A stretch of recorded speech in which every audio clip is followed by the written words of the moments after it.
जय हनुमान ज्ञान गुण सागर जय कपीस तिहु लोक उजागर रामदूत अतुलित बलधामा अंजनी पुत्र पवन सुत नामा। ये मेरा नाम निगहत अब्बास। और नफरत करने वाला कौन है? ना रोहित पांडे है, ना रोहित शर्मा है। कौन है नफरत करने वाला? असदुद्दीन ओवैसी है। मेरा तो ट्विटर तक ब्लॉक कर रखा है उसने मेरे को। कांवड़ रूट पर सबको अपने नाम लिखने हैं। आपका नाम निगहत है तो आप लिख दीजिए, मेरा नाम रोहित है तो लिख दीजिए। क्या आप लोग रमजान के महीने में शाम को इफ्तारी एक ऐसे रेस्टोरेंट में करेंगे जहां पर पोर्क रिब्स मिलते हैं, जहां पर पोर्क फ्राई मिलता है, पर चिकन भी मिलता है, पर हलाल है। मैं खुद वैष्णो देवी होके आती हूँ, दर्शन करके आती हूँ, महाकाल जाती हूँ, दर्शन करती हूँ, बनारस जाती हूँ, दर्शन करती हूँ, कोई मना नहीं होती। मक्का मदीना में तो किसी हिंदू को जाने नहीं देते। अगर हम अपने शौहर की, अपने भाई की, अपने पिता की बात नहीं सुनेंगे, भले वो नाजायज भी है, तो हम दोज़ख के आग में जलेंगे। कॉन्सेप्ट क्या है इसका? कॉन्सेप्ट है ही नहीं। ये क्या नहीं है ही बात नहीं। क्यों चलती है? ये बात इसलिए चलती है क्योंकि अपने अय्याशी का अड्डा बना रखा है। कहोगे हाँ जी आ जाओ, हमारा रेप करो, हमारे साथ सेक्सुअल रिलेशनशिप बनाओ, उसके बाद ही मैं जाकर किसी और से शादी करूं। तुमसे बड़ा जाहिल कोई नहीं है। पागल हो क्या? कौम है कि मजाक है? इस्लाम है, रेप सेंटर नहीं है। वही शरिया लॉ के तहत उनके पता नहीं क्या क्या काट देना चाहिए। योगी आदित्यनाथ जी एक ऐसे व्यक्ति है, एक ऐसे मुख्यमंत्री हैं जो पार्टी की मुख्य धारा से जुड़े हुए हैं, तभी मुख्यमंत्री भी हैं। आला कमान जो डिसाइड करेगी वो होगा। आला कमान ने कहा कि आप मुख्यमंत्री हो तो हो, आप कहोगे नहीं हो तो वो नहीं होंगे। अमित शाह, महाकाल की तीसरी आंख, योगी आदित्यनाथ, सुपर सीएम, अरविंद केजरीवाल, चोर, ओवैसी, देशद्रोह, ममता बनर्जी, घुसपैठियों की अम्मा, धोखेबाज। सियावर रामचंद्र की जय, पवन सुत हनुमान की जय।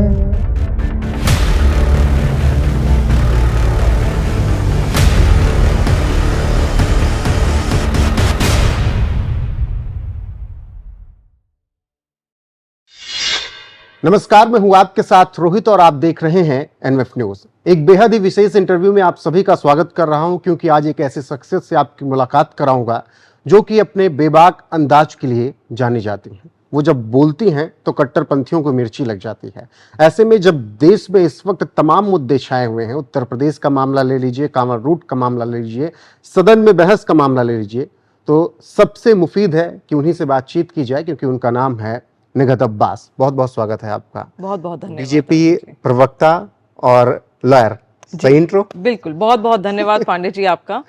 और इंतजार रहता है मुझे आप जैसे बेबाक, मैं कहूंगी होस्ट का, जो इस प्रकार की वीडियोस बनाते हैं जिसमें सच्चाई सामने देश की जनता के लिए आती है। और आप जैसे युवा चेहरे बहुत जरूरी हैं कि लोगों से कनेक्ट करें, क्योंकि मेरा ये मानना है कि एक युवाओं की जब बात करता है तो वो सही जगह हिट करती है। बिल्कुल। तो ऐसे में पहला सवाल यहीं से शुरू करता हूं कि मामला इस वक्त उत्तर प्रदेश में छाया है कांवड़ रूट का। बिल्कुल। कि कांवड़ रूट पर सबको अपने नाम लिखने हैं। आपका नाम निगहत है तो आप लिख दीजिए, मेरा नाम रोहित है तो लिख दीजिए।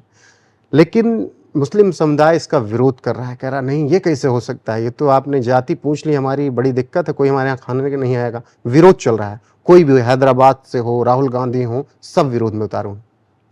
देखिए, मेरा ये मानना है, आपने एक शब्द का प्रयोग करा कि मुसलमान इसका विरोध कर रहा है। मेरा यह मानना है कि मुसलमान से ज्यादा वो कट्टरपंथी, वो इस्लाम के ठेकेदार जो अपने आप को ठेकेदार कहकर बैठे हैं, वो इस बात का विरोध कर रहे हैं। वो इस बात का विरोध कर रहे हैं जो मुसलमान के नाम पर लगातार राजनीति करते आए हैं, उनके कंधे पर बंदूक रखकर चलाते आए हैं, अपना राजनीतिक उल्लू सीधा करते आए, लेकिन इस्लाम को, मुसलमान कौम को कभी आगे बढ़ाने की उन्होंने सोची नहीं। अब बात आ जाती है कि बिल्कुल कि ये लोग नाम, अगर अपना नाम सामने उन्होंने लिखने की जरूरत है, ये बोला है सरकार ने, तो इसमें उनको आपत्ति है। मैं आज ये सवाल पूछना चाहती हूं, और जो लोग मेरे साथ मेरे सोशल मीडिया प्लेटफॉर्म पर जुड़े हुए हैं उन्होंने इन सवालों को मेरे माध्यम से सुना भी है, क्योंकि मैं वीडियोस भी अक्सर पोस्ट करती रहती हूं अपने साथियों के लिए। अब सवाल ये उठता है कि आपको अपना नाम दिखाने में दिक्कत क्यों है? आपको लग रहा है कि नहीं, ये तो आर्थिक आपदा आ जाएगी क्योंकि जाति धर्म के ऊपर, उसके आधार पर लोग खरीद बेच करेंगे। नहीं, मैं ये जानना चाहती हूं कि आज हिंदुस्तान में हर एक मुसलमान, अधिकतर 99% मुसलमान मांसाहारी। एक मांसाहारी व्यक्ति मैं भी हूं, एक मांसाहारी व्यक्ति जब इस्लाम कौम से आता है, मुसलमान कौम से आता है, उसके बावजूद एक ऐसा पर्टिकुलर जानवर है जिसे अंग्रेजी भाषा में जिसके मांस को पोर्क कहा जाता है, अगर किसी रेस्टोरेंट में वो पोर्क बनता है, मिलता है, तो वहां जाकर खाना नहीं खाता है। क्यों नहीं खाता है? क्योंकि हमारा यह मानना है कि अगर हम जहां पर पोर्क बनता है उन्हीं बर्तनों में खा पी लेंगे तो हमारा धर्म भ्रष्ट हो जाएगा। ये आस्था का विषय है। बिल्कुल। और बिल्कुल सही है, मेरी आस्था है, उसे ठेस पहुंचाने का अधिकार ना आपको है ना किसी और को है। अब वही अगर हिंदुओं के लिए हो रहा है, आज कावड़ यात्रा है, कावड़ यात्रा पूरे माह चलेगी, सावन के महीने में चलेगी। जो हमारे हिंदू भाई बहन मांसाहारी होते हैं वो भी इस महीने में मांस तो छोड़ो, लहसुन प्याज तक नहीं खाते। तो अगर ऐसे चलने में किसी की यात्रा उस व्यक्ति के यहां खाना खाने से भ्रष्ट हो सकती है जहां पर मांस मच्छी खाई जाती है सावन के महीने में भी, क्योंकि धर्म अलग अलग आपको प्रीचिंग्स देता है, तो वहां पर आपत्ति क्यों आ जाती है? क्योंकि आपको पता होना चाहिए कि उसका भी तो धर्म है जो भ्रष्ट हो सकता है, उसकी तो पदयात्रा खराब हो सकती है, उसका एक मास का जो सावन के महीने का उसका जो नियम है, जो उसका व्रत है, जो उपवास है, जो उसकी पदयात्रा है, वो खराब हो सकती है, वो भ्रष्ट हो सकती है। तो आपको आपत्ति क्यों है? क्या आप, अगर आप मुसलमान हैं, मैं आपकी बात नहीं करी, मैं एक जनरल बात कर रही हूं, जैसे ओवैसी साहब हो गए, तमाम ये कट्टरपंथी हो गए जो इस बात का छाती पीट कर विरोध कर रहे हैं, मैं इनसे पूछना चाहती हूं कि क्या आप लोग रमजान के महीने में शाम को इफ्तारी एक ऐसे रेस्टोरेंट में करेंगे जहां पर पोर्क रिब्स मिलते हैं, जहां पर पोर्क फ्राई मिलता है, पर चिकन भी मिलता है, पर हलाल है। मैं ये स्टेटमेंट बता दूं, डिस्क्लेमर है कि वहां चिकन मिलता है, हलाल मिलता है, बीफ भी मिलती है, जैसे आप खाते बफलो मीट खाते हैं वो भी मिलती है, वो हलाल मिलती है, लेकिन वहां पोर्क भी मिलता है। आप जाएंगे वहां पर रमजान में रोजा इफ्तार करेंगे शाम को? कभी नहीं करेंगे। क्यों? क्योंकि आपको पता है कि वो जो बर्तन है उसमें पोर्क भी बनता है, तो हमारा धर्म भ्रष्ट हो जाएगा, भैया हम नहीं करेंगे। तो अपना धर्म तो बहुत बढ़िया जी, हम यहां पर तो सुरक्षित करेंगे, लेकिन अगर हिंदू धर्म की बात हो गई और उनको सुरक्षित करने की बात देश की सरकार, एक राज्य की सरकार करना चाहती है, तो काहे मिर्ची लग रही है? ये मिर्ची केवल क्या इसीलिए लग रही है कि उत्तर प्रदेश में लागू किया गया, योगी आदित्यनाथ नाम है जिनकी सरकार में लागू हुआ, नफरत ज्यादा योगी आदित्यनाथ से दिखती है कि उन्होंने मैं ये मानती हूं आज की तारीख में कुछ ऐसे नेता हैं, कुछ ऐसे कट्टरपंथी है, जैसे मैंने कहा, कुछ ऐसे इस्लाम के ठेकेदार है जो ना ही सिर्फ योगी आदित्यनाथ बल्कि देश के प्रधान सेवक आदरणीय श्री नरेंद्र भाई मोदी जी और पूरी सरकार से ये नफरत करते हैं। नफरत इसलिए करते हैं क्योंकि जब से देश में मोदी सरकार है, ये यूपी में योगी सरकार है, ये तब से इनकी राजनीतिक रोटियां सिकनी बंद हो गई हैं। तब से जो इनके झूठ का बोलबाला था वो बंद हो गया है। आज ये इसीलिए इतनी नफरत कर रहे हैं और इसीलिए एक कम्युनल इशू बनाने को उतारू हैं। मैं ये पूछना चाहती हूं, तो आप छोड़िए ना, आप क्यों कहते हैं केएफसी में जाकर, डोमिनोज में जाकर आप क्यों पूछते हैं कि हलाल चिकन है क्या?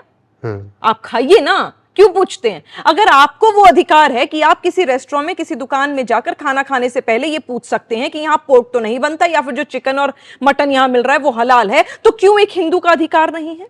बिल्कुल। ऐसे में मेरा सवाल भी यही है कि जिस तरीके से आज नसीम किसी भी नाम से, गणपति नाम से ढाबा चला रहे हैं, कल को एक हिंदू किसी नाम से, मक्का मदीना के नाम से ढाबा चलाने लगे और वहां पर जो इस्लाम में बैन है वो चीजें बनाने लगे, तो क्या उनकी भावनाओं को ठेस नहीं पहुंचेगी? मैं तो, आपने बहुत अच्छी बात कही, आपने यहां पर मक्का मदीना की बात करी। आप मुझे बताइए, अमरनाथ हो गया, गंगोत्री हो गया, यमुनोत्री हो गया, और बहुत सारे हमारे तीर्थ यात्रा हैं, यहां पर हिंदू भाई बहन जाते हैं। कभी सुना है कि किसी मुसलमान को जाने के लिए मना करा गया है? मैं खुद वैष्णो देवी होके आती हूँ, दर्शन करके आती हूँ, महाकाल जाती हूँ, दर्शन करती हूँ, बनारस जाती हूँ, दर्शन करती हूँ, कोई मना नहीं होती। मक्का मदीना में तो किसी हिंदू को जाने नहीं देते हैं, धर्म जाति पूछ कर भेजते हैं। आप देखते हैं कि मुसलमान है तो मक्का मदीना जाएगा, लेकिन यहां पर तो कोई नहीं पूछ रहा कि अगर आप मुसलमान हैं तो आप तो वैष्णो देवी नहीं जा सकते, आप कहीं नहीं जा सकते। तो ये सारी दखियानुबाती सिर्फ एक तरफ से क्यों आती है? ये सिलेक्टिव लिसनिंग, सिलेक्टिव अप्रोच, ये सिलेक्टिव आउटरीच क्यों होता है? या तो आप तराजुओं को बराबर कर दो, कोई दिक्कत नहीं है, आप इधर भी एक तरफ, इधर भी एक तरफ, कि भैया हम तुम्हारे यहां नहीं जाएंगे, हम तुम्हारे यहां नहीं आएंगे, तुम हमसे मत पूछो, हम तुमसे नहीं पूछेंगे। पर भैया तुम वहां तो जाओगे और कभी तुम आपत्ति भी नहीं जताओगे, लेकिन तुम्हारे यहां कोई आ रहा है तो तुम जाति भी पूछोगे, धर्म भी पूछोगे, हलाल भी पूछोगे, हराम भी पूछोगे, झटका भी पूछोगे। क्यों? तो ये सारी बातें वही लोग ये भी पूछ रहे हैं, असदुद्दीन ओवैसी, कि मुस्लिमों के लिए नफरत इतनी बढ़ गई है इस देश में, इस सरकार में खास करके, कि अब रास्ते का भी नामकरण हो जाएगा कि इधर से मुसलमान चलेगा, इस तरह से हिंदू चलेगा। वही लोग एजेंडा सेट कर रहे हैं जो मुस्लिमों को लेकर बात करते हैं। तो ओवैसी को फिर आप क्या जवाब देंगे? जो कहते हैं, ओवैसी जी को जवाब देते हैं। आपने क्या कहा? कि ओवैसी साहब ये कह रहे हैं और ओवैसी साहब कह रहे हैं कि मुसलमानों को लेकर नफरत इतनी हो गई। बिल्कुल सही कहा है। यकीन मानिए जब से मोदी सरकार आई है ना, मुझसे लोग बेइंतहा नफरत करते हैं। मेरा नाम निघत अब्बास है और नफरत करने वाला कौन है? ना रोहित पांडे है, ना रोहित शर्मा है, ना हार्दिक पांडे है, ना कोई विराट कोहली है। कौन है नफरत करने वाला? असदुद्दीन ओवैसी है। मेरा तो ट्विटर तक ब्लॉक कर रखा है उसने मेरे को अपने ट्विटर पे। हाँ, क्यों? तो मुसलमान से नफरत कर रहा है। अब ये कौन सा मुसलमान है जो एक मुसलमान से नफरत कर रहा है? जो मुसलमान दीन की राह पर चलकर मुसलमान कौम के हक की बात कर रहा है, उसके अधिकार के लिए लड़ रहा है, उसके साथ जो गलत आपबीती पुरानी हुई है उनको ठीक करने की बात कर रहा है, उस मुसलमान से ओवैसी डर रहा है, उस मुसलमान से ओवैसी नफरत भी कर रहा है। तो कर रहा है, मैं सही कहा। क्योंकि जब से मोदी सरकार आई है तब से जो पढ़े लिखे मुसलमान हैं, जो मुसलमान अपने हक की लड़ाई करना चाहते हैं, जो मुसलमान अपना अधिकार मांगना चाहते हैं, जिनकी आंखें खुली हैं, वो अपनी सरकार के साथ साथ अपनी कौम को सपोर्ट करके उन्हें सशक्त करने की बात करते हैं। और ओवैसी साहब को चिढ़ लगती है। तो बिल्कुल सही कहा, बिल्कुल सही कहते हैं। मुसलमान के खिलाफ नफरत पनप रही है, पर अपनी ही कौम में पनप रही है। आप महज एग्जाम्पल ले लो, मैं तो बहुत छोटी हूँ, छोटी सी पार्टी की कार्यकर्ता हूँ, और छोटी सी आप जैसे लोग हमें प्यार दे देते हैं। मेरे सोशल मीडिया पे चले जाओ, मेरे सोशल मीडिया पे कोई भी वीडियो या ट्वीट उठा लो, उस वीडियो या ट्वीट पे अधिकतर कमेंट करने वाले जो मुझे गालियां दे रहे हैं, मुझ पर नफरत बरसा रहे हैं, वो मेरी कौम के हैं। तो बिल्कुल सही कह रहे हो वैसे साहब, पढ़ नहीं पा रहे हैं आप। पांडे जी आप पढ़ लेते, उनकी बिटवीन द लाइंस की नफरत, बिल्कुल झूठ नहीं बोलते। देखो मैं मानूंगी नहीं ओवैसी साहब झूठ बोलते, बिल्कुल सही कहते हैं। वो सही कह रहे हैं कि नफरत पनप रही है, मुसलमानों के खिलाफ पनप रही है। आप ही लोग कर रहे हैं, आप ही लोग बोल रहे हैं, और ये कह रहे हैं कि मुसलमानों के लिए नफरत पनप रही है। अरे भैया आपने तो कर रखी है। बचपन से लेकर आज तक एक औरत से, मुसलमान औरत से आप नफरत करते हो। मैं वही तो छाती पीट कर लगातार कहती हूं, मुसलमान आपके लिए, मुसलमान औरत आपके लिए औरत नहीं है, आपके लिए मशीन है जिसको आप इस्तेमाल करते हो बच्चे पैदा करने के लिए और दिन में खाना बनवाने के लिए। 4-4 बीवियां, एक से शीर खुरमा बनवाएंगे, एक से बिरयानी बनवाएंगे, एक से कोरमा बनवाएंगे और एक से मटन बनवाएंगे, और शादी कर लेंगे 4-4, और बहुत अपने आप को बहुत रईस समझेंगे। तो ये नफरत मैं बताती हूँ, नफरत सुनो भी बहुत आपसे नफरत इसीलिए तो है, आप इतना बेबाकी से बोल रहे हैं। मैं तो कह रही हूँ, मैं क्योंकि अधिकार के लिए बात कर रही हूँ ना, क्योंकि मैंने ये बता दिया, मैंने इनका भांडा फोड़ दिया कि अगर हिंदू बेटी भारत में, उसका हक ये है कि मैं 18 साल तक तो कम से कम पढ़ाई कर सकती हूँ, उसके बाद मेरे माता पिता शादी करा देंगे, क्योंकि सरकार ने एक तय कर रखी है 18 साल की लीगल एज। लेकिन आपने तो 3 साल का मुसलमान बेटी का हक तक मार लिया। आप कह रहे हो 15 साल में प्यूबर्टी आ जाती, करा उसके पीले हाथ। आपने मेरा हक मारा, वहां आप मुसलमान औरत से नफरत करते हो। आप वहां नफरत करते हो जहां मेरी बेटी हिंदू बहन को इतना हक है कि उसकी जो संपत्ति है वो अपने पिता की संपत्ति में 50% हक मांग सकती है। मेरा हक क्या है मेरे पिता की संपत्ति में? मेरे भाई का भी आधा %। मेरे भाई की अगर 50% है तो मेरा 25% है, 1/4। क्यों? मेरे में और मेरी हिंदू बहन में क्या अंतर है? खाना तो वो भी भारत का ही खाती है, मैं भी भारत का ही खाती हूँ। तो हिंदुस्तान में ही रहकर मुसलमान औरत से आप नफरत करते हो, मुसलमान कौम से आप नफरत करते हो, आप इस्तेमाल करते हो अपनी राजनीति के लिए।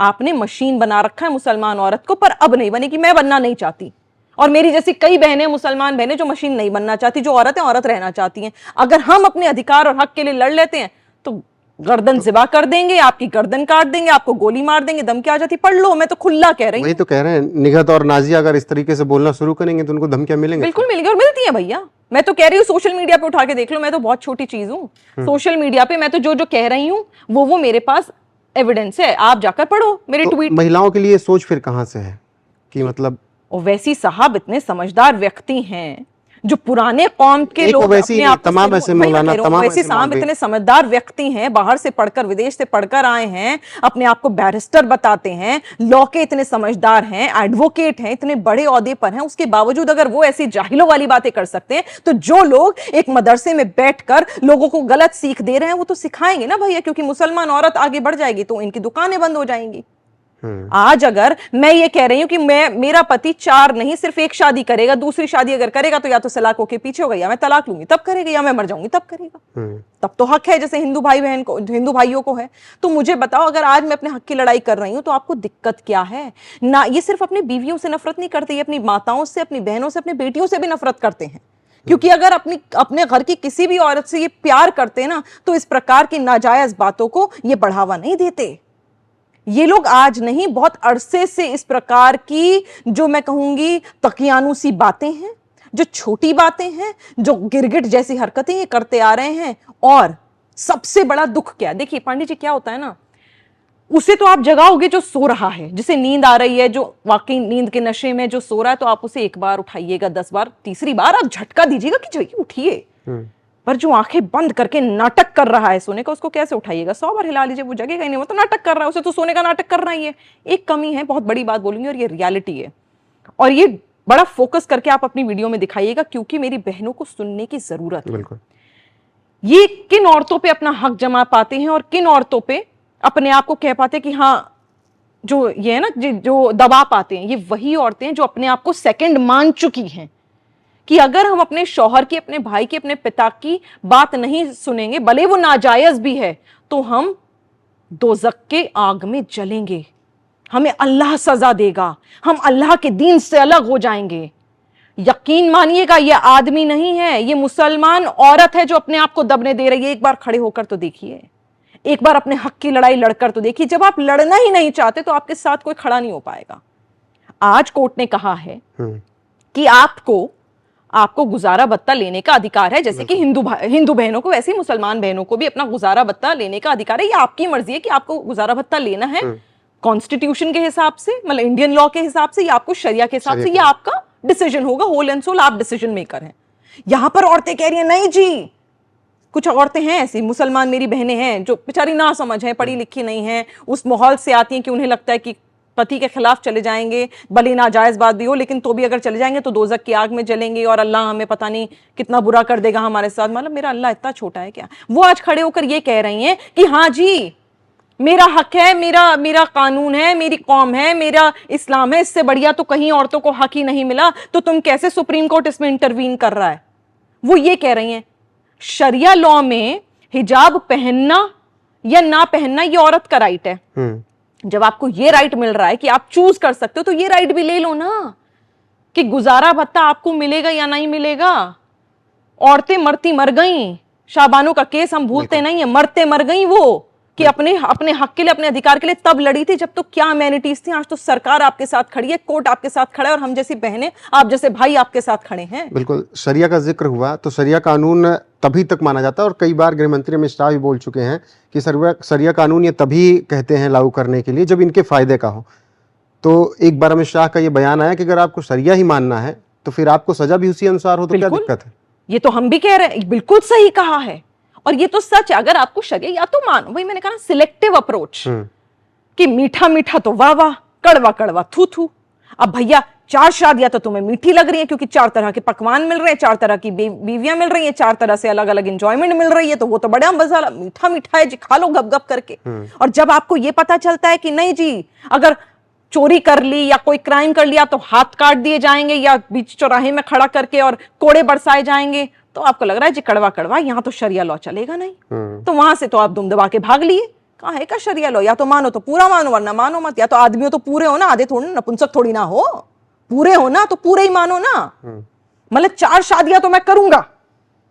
औरत अगर मुसलमान औरत किसी गैर बिरादरी में, किसी गैर जाति में, धर्म में शादी कर रही है, तो उस पर तो जिना की हद लागू हो रही है। जिना की हद मतलब इलिसिट सेक्सुअल चार्जेस, कि आपने ये गलत करा, आप इलीगल एक्टिविटीज कर रहे हो, इलीगल सेक्सुअल एक्टिविटीज कर रहे हो। क्यों? भले स्पेशल मैरिज एक्ट तो इनके डिक्शनरी में है ही नहीं ना, तो उसके ऊपर तो जिना की हदें लागू होती हैं।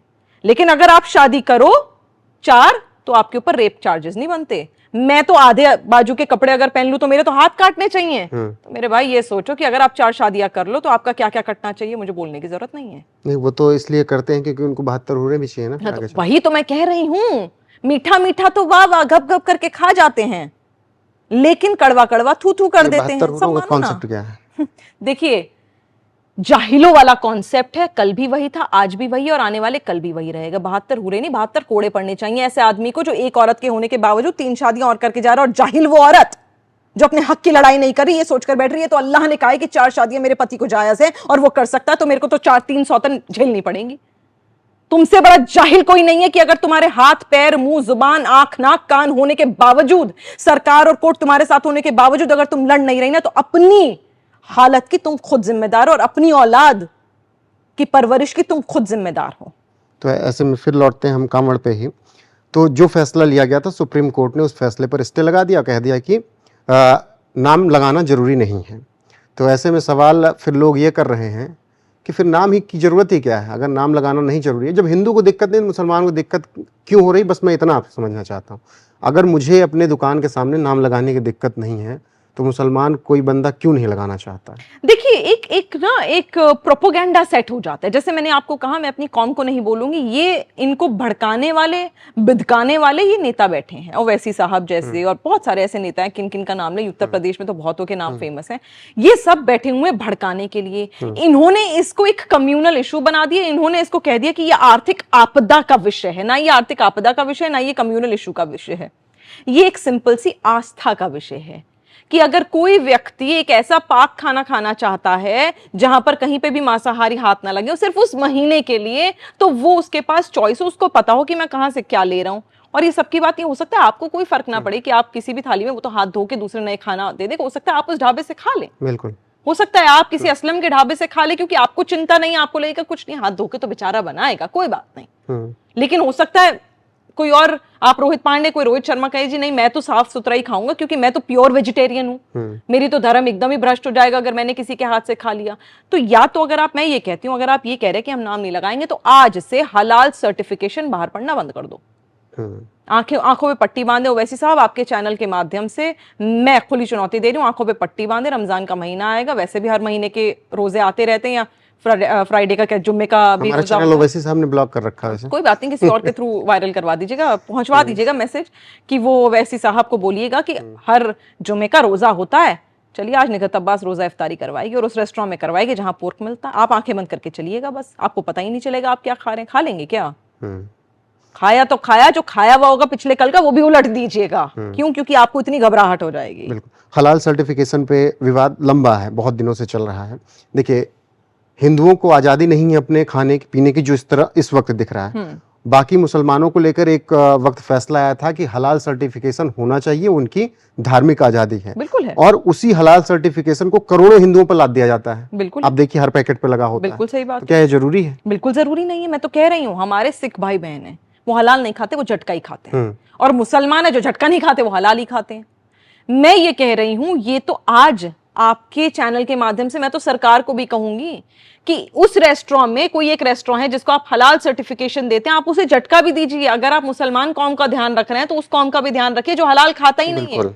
हमारे एक नॉर्मल हिंदू भाई, जैसे पांडे जी, मुझे लगता है शायद आप पूर्वांचल से होंगे या बिहार से होंगे, उन्हें चिंता नहीं है, वो झटका भी खा लेते हैं और अधिकतर हलाल भी खा लेते हैं। लेकिन सिख भाई बहन वो सिर्फ झटके का खाते हैं, झटका मीट खाते हैं। मुसलमान सिर्फ हलाल खाते हैं।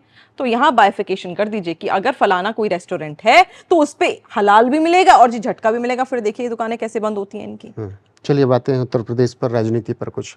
इस वक्त पिछले 4 जून से जब से रिजल्ट आया, हालांकि पिछली बार 70 से प्लस थे आप लोग, अब की 60 से, पिछले 70 था, 19 में 60 प्लस थे, अब की आप 40 भी नहीं पहुंच पाए, 80 की 80 बात कर रहे थे। उसके बाद से लगातार एक नैरेटिव चल रहा है, जब से केजरीवाल का बयान आया कि योगी को हटा देंगे। बीच में लड़ाई चली और इससे कोई इनकार नहीं कर सकता था कि सब कुछ ठीक नहीं है। आपको लगता है कि ये लड़ाई वाकई में चल रही है उत्तर प्रदेश में? बहुत बड़ी बात है। मुख्यमंत्री की तो बात पता नहीं केजरीवाल जी को जेल में बैठे बैठे कैसे पता चल गई। मतलब मुख्यमंत्री, उत्तर प्रदेश देश का सबसे बड़ा राज्य है और वहां की बात उन्हें जेल में तिहाड़ में बैठ के पता चल गई, वो तो बात गणित वही जाने। एक छोटी सी आपको एग्जांपल देती हूँ, आपको शायद याद भी आ जाएगा। दिल्ली की 7 विधानसभा लोकसभा की सीटें टिकट बच चुके थे, 7 के 7 बीजेपी की तरफ से। अब हमारे लवली साहब जो कांग्रेस पार्टी के हैं, उन्होंने भारतीय जनता पार्टी ज्वाइन करी, टिकट बच चुके हैं, उन्होंने कांग्रेस पार्टी से भारतीय जनता पार्टी एक दिन ज्वाइन करी। अब ज्वाइन करके सौरभ भारद्वाज जो आम आदमी पार्टी के जी मंत्री भी हैं, उनकी ट्वीट याद है आपको? उन्होंने ट्वीट करा था कि ये पूर्वी दिल्ली से, माफ कीजिएगा उत्तर पूर्वी कह रही हूं, पूर्वी दिल्ली से जहां से हर्ष मल्होत्रा जी को टिकट मिल चुका है, उनका टिकट काटकर सुनने में आ रहा है, ये एक मंत्री बोल रहे हैं, सुनने में आ रहा है कि लवली जी को ईस्ट दिल्ली से लोकसभा की टिकट दी जाएगी और हर्ष मल्होत्रा जी से टिकट वापस लिया जाएगा। देखिएगा, खोजिएगा ट्वीट सौरभ भारद्वाज की, आज भी मंत्री है, सिटिंग एमएलए, मंत्री दिल्ली की सरकार में, इतनी बड़ी ट्वीट लिखत में उन्होंने ये डॉक्यूमेंट करी अपने ट्विटर पे। देखिएगा ट्वीट आपको मिल जाएगी। बवाल काट दिया पूरा जी। देखिएगा जी लवली जी को मिल जाए, क्योंकि वो पूर्वी दिल्ली से पहले कांग्रेस से लड़े भी हैं चुनाव लोकसभा से। हुआ जी ऐसा? हुआ नहीं, ये तो नहीं। हर्ष मल्होत्रा जीते भी और राज्य मंत्री भी आज हैं और लवली जी अपनी पार्टी में ही है, ऐसा भी नहीं है कि भाई ऐसी डिस्कशन हुई हो तो उन्होंने पार्टी छोड़ के चले गए हो, जी हाँ जी हमें तो वादा किया था, और ना ही लवली जी ने इस तरह का कोई बयान दिया। तो भैया केजरीवाल जी और केजरीवाल जी के विधायक मंत्री कहां से इंफॉर्मेशन लाते हैं वो तो यही जाने। अब आ जाती हूँ आपकी उत्तर प्रदेश की राजनीति में। बिल्कुल आपने सही कहा, हमने 80, हमने तो 400 पार का नारा दिया था, और पार्टी में इस तरह के नारे देने की जरूरत भी होती है, क्योंकि आप वही अपने लोगों का मनोबल भी बढ़ाते हो और आप कड़ी मेहनत भी करते हो, और हमने करा, बहुत मेहनत करी, पर हम कहीं ना कहीं चूक खा गए। मानती हूँ बहुत अच्छी अच्छी सीटें भी हमारे, आत्ममंथन करने की जरूरत है और हम कर रहे हैं। यही यूपी में भी हो रहा है। यूपी में सबसे बड़ा राज्य, जैसे मैंने कहा 27 में विधानसभा के चुनाव भी हैं, हमसे गलतियां कहीं ना कहीं हुई होंगी तभी तो हम हारे हैं कुछ सीटें, लेकिन आज हमने सरकार बनाई है। भगवान का बहुत बहुत शुक्र है, जनता का बहुत बहुत शुक्र है कि हमने सरकार बनाई है। बिल्कुल यूपी में जो गलतियां हुई हैं उस पर ध्यान दिया जाएगा। अब योगी जी मुख्यमंत्री रहेंगे नहीं रहेंगे ये पकवान तो आप ही बनाइएगा और आप ही खाइएगा, जब होगा दिख जाएगा अगर ऐसा होता है। और पार्टी में, और मैं नहीं कह रही ऐसी डिसीजन नहीं होती, हरियाणा में हुई है, खट्टर साहब को हटा के नायाब भाई को बनाया गया मुख्यमंत्री, होता है। पार्टी में इंटरनल चीजें चलती हैं, लेकिन यूपी में होगा नहीं होगा ये आप ही को पता है, हम तो जानते ना भाई। नहीं, अक्सर बीजेपी आला कमान जो तय कर देता है किसी को पता नहीं चलता है। हरियाणा में चेंज कर दिया, राजस्थान में वसुंधरा को हटा दिया इस बार, फिर मध्य प्रदेश में शिवराज को केंद्र में ले आए, छत्तीसगढ़ में भी यही किया, त्रिपुरा में विप्लव देव को हटा दिया था। मतलब बहुत ज़्यादा भसड़ नहीं हुई थी किसी भी बार। लेकिन जब कहते हैं कि यूपी की बारी आती है तो कहीं केंद्र भी ये होता है कि योगी आदित्यनाथ हैं, छूने से पहले सोचना पड़ता है। तो योगी आदित्यनाथ जी इतना बड़ा नाम है, इतने अच्छे से उन्होंने, मतलब आप आज ग्रेटर नोएडा में बैठे हैं, छोड़ो सब, एक बेसिक बात करते हैं। आज आप ग्रेटर नोएडा में बैठे हो, कब से सरकार है यूपी में योगी आदित्यनाथ जी? 2017 से। 2000 आप बाहर चले जाइए अभी और कैमरा लाइव लेकर जाइएगा, मैं आपको कह रही हूँ, खुली चुनौती दे रही हूँ।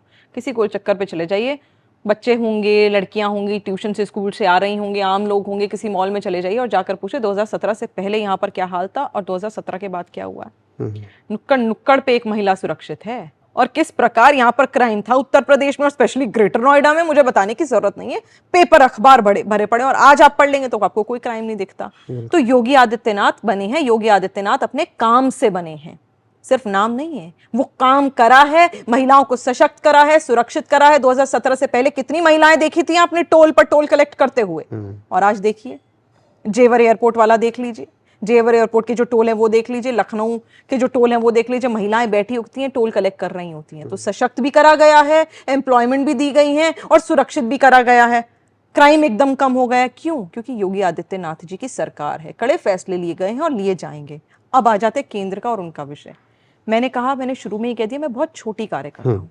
योगी आदित्यनाथ जी एक ऐसे व्यक्ति हैं, एक ऐसे मुख्यमंत्री हैं जो पार्टी की मुख्य धारा से जुड़े हुए हैं, कि तभी मुख्यमंत्री भी हैं। आला कमान जो डिसाइड करेगी वो होगा। आला कमान ने कहा कि आप मुख्यमंत्री हो तो हो, आप कहोगे नहीं हो तो वो नहीं होंगे। ये झगड़े की राजनीति दूसरी पार्टियों में होती होगी, भारतीय जनता पार्टी में नहीं होती।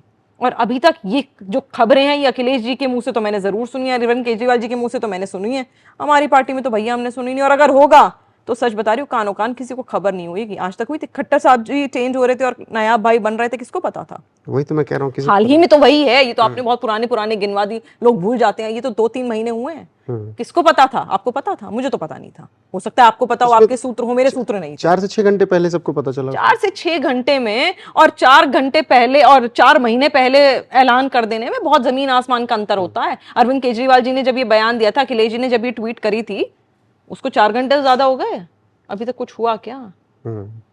मतलब अगर यूपी के मुख्यमंत्री गवर्नर से विधानसभा के डिस्कशन करने के लिए मिल जाते हैं तो कहते कि अच्छा आखिरी सलाम देने के लिए मिले थे।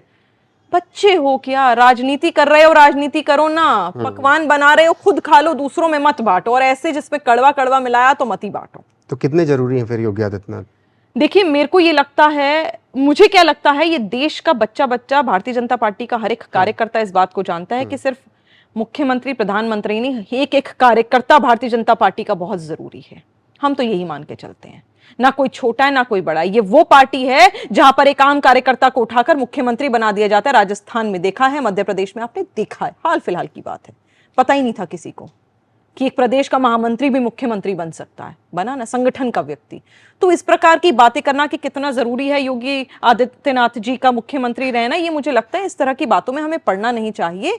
हमारे लिए जरूरी है देश का हर राज्य का विकास हो, वो सबसे इंपॉर्टेंट है। सारी पार्टी एक साथ मिलकर आगे बढ़े, लोगों के विकास के लिए गति से चले और काम करती रहे, वो जरूरी है। मुख्यमंत्री पद पर कौन बैठा है कौन नहीं, ये बाकी पार्टियां सोचती होंगी पद बहुत बड़ा है और काम बहुत छोटा है। मुख्यमंत्री जी योगी आदित्यनाथ जी हैं, तो भी यूपी की सरकार बहुत अव्वल दर्जे की चल रही है। और योगी आदित्यनाथ जी को कोई और जिम्मेदारी अगर दी जाती कभी किसी, मुझे नहीं पता आगे होगी नहीं होगी, उस पर तो मैं बोल ही नहीं, पर अगर पास्ट में कोई और जिम्मेदारी दी होती तो भी मुझे पता योगी आदित्यनाथ जी उतना ही बेहतर करते। ये विवाद चल रहा था तो हम अलग अलग जिलों में हमारे रिपोर्टर्स पहुंचे।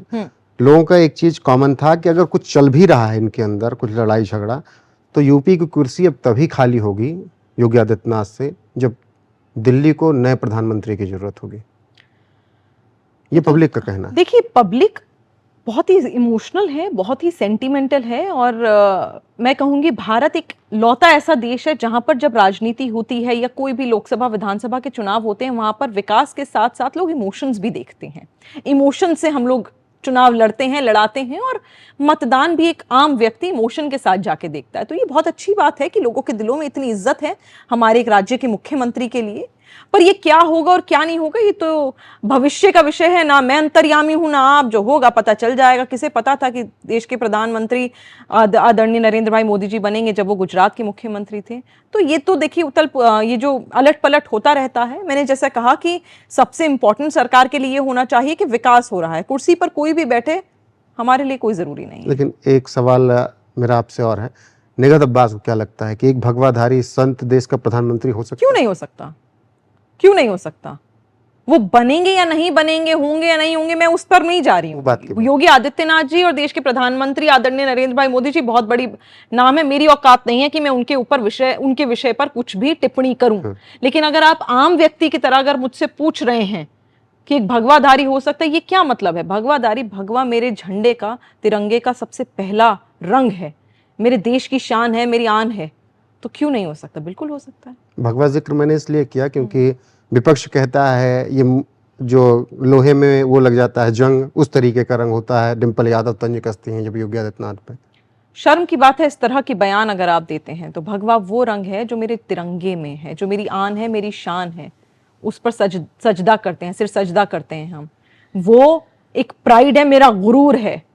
आपने शायद किसी और ने उसको गाली का नाम दे दिया होगा, मेरे लिए वो तब भी मेरी शान थी, आज भी और आने वाले कल भी रहेगी। बिल्कुल हो सकता है एक ऐसा व्यक्ति जो देश को मजबूती से चला सके, जो विकास पर बढ़ सके, हर एक जाति को, धर्म को एक साथ लेकर चल सके, ऐसा कोई भी व्यक्ति हो, चाहे वो उसका कुछ भी लिबास हो, वो देश का मुख्यमंत्री या प्रधानमंत्री हो सकता है। अभी आपने जिक्र किया कि 17 के बाद से जिस तरीके से बेहतर हुई हैं चीजें उत्तर प्रदेश में, आपने जिक्र किया कि कानून व्यवस्था बेहतर हुई। तो मैं पूछना चाहूंगा, क्या उस कानून व्यवस्था में निसार को, अबरार को, अब्बास को, सबको सुरक्षा मिली है या फिर एक समाज को मिली?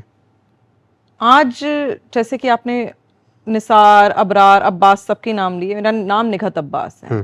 अगर निगहत अब्बास आपके सामने बैठकर बेबाकी से उन लोगों के खिलाफ बात कर रही है जो सर तन से जुदा कर देते इस तरह की बातें करने पे, तो मानिए यकीन मेरा कि सुरक्षा मिली है। आज मेरे में इतना दम इसीलिए क्योंकि मुझे पता है मेरे पीछे मेरी सरकार, मेरा देश खड़ा है कि अगर मैं आज अपने हक के लिए, अपने अधिकार के लिए, अपनी बहनों के हक अधिकार, अपनी कौम के अधिकार के लिए लड़ूंगी, तो मुझे पता है मेरा सर तन से कोई जुदा नहीं कर पाएगा, मुझे कोई ज़िबा नहीं कर पाएगा, क्योंकि मेरे साथ मेरा सरकार और आप जैसे भाई खड़े हैं।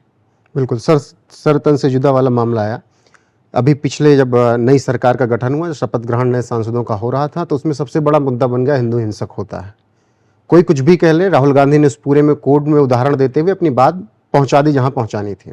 हालांकि बाद में उन्होंने कहा कि मैं नरेंद्र मोदी को कह रहा था, अमित शाह को कह रहा था कि ये हिंदू नहीं है। कहा उन्होंने, हाँ, लेकिन उसमें उन्होंने कोड करके अपनी बात जहां तक पहुंचानी थी पहुंचा दी कि हिंदू हिंसक होता है।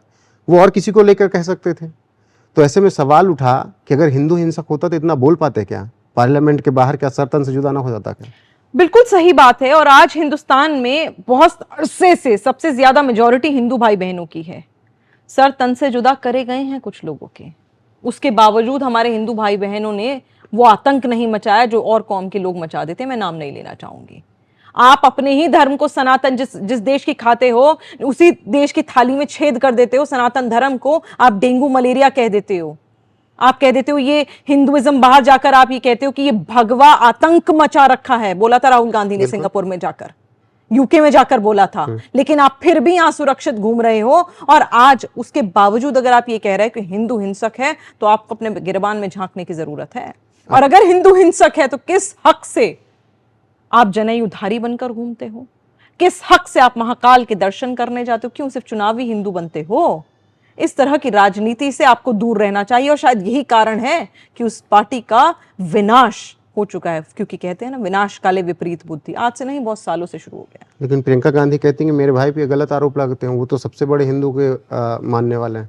देखिए, बात तो साफ है ना। आज अगर पांडे जी आपकी बहन होंगी, आपके भी भाई होंगे, अगर आप कुछ गलती करेंगे तो आपको बचाएंगे ही ना। राखी बांधते हैं भाई, आपको राखी बांधते हैं तो अपना राखी का जो अधिकार है, जो अपने ड्यूटी है, रिस्पॉन्सिबिलिटी है, उसको निभाने की कोशिश तो वो भी करेंगी ना। तो जाहिर सी बात है, इस तरह की बातें उन्हें भी पता है गलत है। उनके भाई थोड़े नासमझ हैं, थोड़े बचकानी हरकतें कर देते हैं, तो उन्हें छुपाने की, उनको माफ करने की, उनसे जनता के सामने उनकी सफाई देने का हक उनका अधिकार है। बहन का हक है, करने दीजिए। लेकिन ये हर बार राहुल गांधी चुनाव के बाद गायब क्यों हो जाते हैं फिर? ये तो आप राहुल गांधी जी से पूछिए कि कहां चले जाते हैं आप हर बार चुनाव के बाद। हर बार चुनाव के बाद आप इधर उधर गायब क्यों हो जाते हैं? आप हिंदुओं को गाली क्यों देने लगते हैं? आप सिंगापुर जाके हिंदुओं को गाली क्यों देते हैं? आप भगवा आतंकी क्यों कहते हैं? आप डेंगू मलेरिया सनातन धर्म को क्यों कहते हैं? और फिर सनातन धर्म के बनकर फिर आप चुनाव में वोट भी मांगने आ जाते क्यों करते हैं? तो राहुल गांधी जी, किसी दिन आप एनएमएफ को, जो कहूंगी वो शुभ दिन आए कि वो इंटरव्यू दें और आप उन्हें रोस्ट करें, उनसे सवाल पूछे तो मजा आएगा। मुझसे क्या पूछते हैं? भगवा आतंकवाद होता है? इतनी देर बाद अभी अगर आप मुझसे ये सवाल पूछ रहे हैं कि भगवा आतंकवाद होता है, तो भैया अपने आप से ही पूछ लो कि होता है नहीं होता। नहीं, ये 26/11 के बाद दिग्विजय सिंह ने प्रेस कॉन्फ्रेंस की, दिखा दिया कसाब में कलावा बंधा था, वो तो बाद में कहिए कि पकड़ा गया कसाब। दिग्विजय जी का क्या हश्र किया है देश की जनता ने, मुझे बोलने की जरूरत है क्या? भगवा आतंकवाद होता अगर, तो राहुल गांधी वहां ना होते जहां राहुल गांधी हैं, आप यहां ना होते और मैं यहां ना होती। मेरे देश में मैं सुरक्षित हूं क्योंकि भगवान ने मुझे सुरक्षित किया है। मेरे देश ने, मेरी सरकार ने मुझे सुरक्षित किया है। जिस यूपी के मुख्यमंत्री की आप बात कर रहे हैं, जिस भगवाधारी मुख्यमंत्री की बात कर रहे हैं, उस भगवाधारी मुख्यमंत्री की छत्रोच्छाया में ही मैं सुरक्षित हूं, क्योंकि मैं ग्रेटर नोएडा की निवासी हूं, मैं उत्तर प्रदेश की निवासी हूं। जैसे कहा, जिस बाकी से मैं बात कर रही हूं, निडर होकर मैं उसी सरकार में कर सकती हूं जहां मुझे पता है कि मैं बोल सकती हूं और मुझ पर आंच नहीं आएगी। और आंच आई तो उस व्यक्ति का क्या हश्र होगा, वो व्यक्ति भी जानता है और सरकार तो जानती ही है। लेकिन आप लोग तो संविधान बदलने निकले थे, ऐसा नहीं, किसने कहा आपको कि संविधान बदलने पूरे निकले? चुनाव में ही रहा। चुनाव में रहा तो जाहिर सी बात है विपक्ष किसी प्रकार की बातें तो करेगा ना। करने दीजिए। बदला क्या हमने? हालांकि ये वो किसी बात, ने हालांकि संविधान ये को वो बदला लोग कह क्या? रहे थे, हालांकि ये और लोग 400 सीटें चाहिए संविधान बदलने के लिए। 400 सीटें चाहिए, 350 चाहिए। आपने तो कहा 370 में भी संविधान बदला, 400 थी क्या? कितनी थी? कितनी थी जब 370 आया? बिल्कुल आपके फिर? 282 के आसपास, 303। फिर ये पूछिए ना उनसे। संविधान बदलने की बात करते, 400 की जरूरत नहीं है भैया, 400 की जरूरत नहीं है संविधान बदलने के लिए। हम कम में भी बदल सकते थे, लेकिन वो करना नहीं है ना। कैसी जाहिलों वाली बात करते हैं? बाबा साहब जो बताकर गए, जो लिख कर गए, वो बदलने की जरूरत है क्या? 370 जब आया तो कौन सी 400 पार सीटें थी? नहीं थी ना। तो इस तरह की दकियानू सी बातें करना, आप जानते हैं, क्योंकि आपको राजनीति करने के लिए, आपको चुनाव लड़ने के लिए कोई मुद्दा नहीं मिला, तो आपने मनगढ़ंत कहानियां रच ली। आपने सोचा जी हाँ, हम बोल देंगे संविधान बदला जाएगा। 370 में जब संविधान बदलने की हाहाकार आपने मचाए थे कि 370 हटा दिया है इन्होंने, संविधान बदल दिया, तब तो नहीं थी 400 सीटें। ये तो वोट देने वाला समझेगा ना, ये मैं समझाऊं। अब आते हैं दिल्ली पर, केजरीवाल पर। लगातार आरोप, पिछले कई साल बीत गए, संजय सिंह हो, मनीष सिसोदिया हो, सत्येंद्र जैन हो, और जब मामला तब बढ़ गया जब गिरेबान पे हाथ पड़ गया अरविंद केजरीवाल की, उनकी गिरफ्तारी हो गई। लगातार कहा जा रहा है कि मोदी जी फोन करते हैं ईडी सीबीआई को कि केजरीवाल को जाके आज उठा के अंदर कर दो। सौरभ भारद्वाज आके प्रेस कॉन्फ्रेंस करते हैं। तो आप लोग ही परेशान कर रहे हैं किसको? आम आदमी पार्टी के प्रमुख को। किसने कोर्ट जेल में डाला है? ये तो आरोप लगाते हैं कि मोदी जी फोन करते थे, ईडी सीबीआई गिरफ्तार कर लेती है। अच्छा, फिर उसके बाद तो ये तो गए थे बेल मांगने के लिए। कहाँ गए थे? कोर्ट में। तो आप कह रहे हो कि कोर्ट में, फिर वही बात, अगर सुप्रीम कोर्ट ये कह दे कि जी यूपी में जो ऑर्डर आया है उस पे स्टे लगा दो, तो सुप्रीम कोर्ट बहुत बढ़िया है। पर अगर सुप्रीम कोर्ट कह दे जी बेल नहीं मिलेगी क्योंकि हमेशा के आपने 100 करोड़ यहां से लिए, आपने हवाला का पैसा वहां से मंगाया, ईडी सीबीआई जो एविडेंस दे रही है उसमें आप गलत हो, आप यहां पे करप्ट साबित हो रहा है और आपको जेल में ही जाना और हम आपको बेल नहीं देंगे, तो या सुप्रीम कोर्ट को तो फोन जाता है सीजेआई को जी फोन जाता है जी, मोदी जी फोन करते हैं जी, एचएमओ से फोन जाता है जी, यहां पर तो कैमरा लगा रखे हैं। अरे कैसी बातें करते हो रे, एक प्रदेश के मुख्यमंत्री हो, चुने हुए प्रतिनिधि हो, किस तरह की तकियानुसी बचकानी बातें करते हो कि सुप्रीम कोर्ट तुम्हारे तरीके से फैसला दे दे तो बहुत बढ़िया, नहीं तो सुप्रीम कोर्ट को फोन जा रहा है सीएमओ से जी, पीएमओ से जी, एचएमओ से जी, और पनाला से जी, ढिमकाना से जी। क्या बात कर रहे हो यार, मजाक चल रहा है क्या? उसी में आरोप लगता है तो मजाक ही लगता है कि आप लोग खाना भी नहीं दे रहे हैं सही से। वो बात तिहाड़ अलग है कि तिहाड़ किसके जेल अंदर आता है? ये तिहाड़ जेल उनके अंडर, वो बात अलग है। सबसे बड़ा दुनिया का महाझूठ ये है, उस व्यक्ति की डाइट में जी पपाया भी जा रहा है जी, मैंगो भी जा रहा है जी, ओट्स भी जा रहे हैं जी, पुलाव भी जा रहा है जी, दाल भी जा रही है जी, सैलेड भी जा रहा है जी, रायता भी जा रहा है। आपने भी देखी होगी या नहीं देखी थी? मैं आपको खोल के दिखा देती हूँ। नहीं वो लगातार हम तिहाड़ किसके अंडर आता है? दिल्ली सरकार के अंडर आता है। तो आप ये कह रहे हो कि संजय सिंह, तो मैं तो ये कहूंगी संजय सिंह को बेचारे को बेल ही इसलिए मिली है, वो बाहर आया ही इसलिए है क्योंकि वो यहां से राजनीति कर तिहाड़ में मरवाना चाहता है अरविंद केजरीवाल को और यहां पर मुख्यमंत्री बनना चाहता है। मान लो मेरी बात, चला देना कल ब्रेकिंग में कि संजय सिंह बाहर आकर यहां से तिहाड़ वालों को ऑर्डर दे रहा है कि जी खाना मत देना दिल्ली के मुख्यमंत्री को, क्योंकि खाना दोगे तो वो बच जाएगा, उसे मारो, क्योंकि मुख्यमंत्री तो मुझे बनना है, यानी संजय सिंह को बनना है। मान लो मेरी बात, तिहाड़ आता है दिल्ली सरकार के अंदर तो दिल्ली के नेता नहीं उनको बोलेंगे कि क्या करना है, ये पीएमओ एचएमओ बोलेगा। या तो तुम बोल दो कि तिहाड़ आता है सेंट्रल गवर्नमेंट के अंडर, फिर तो चलो हम मान लेंगे और दे दो।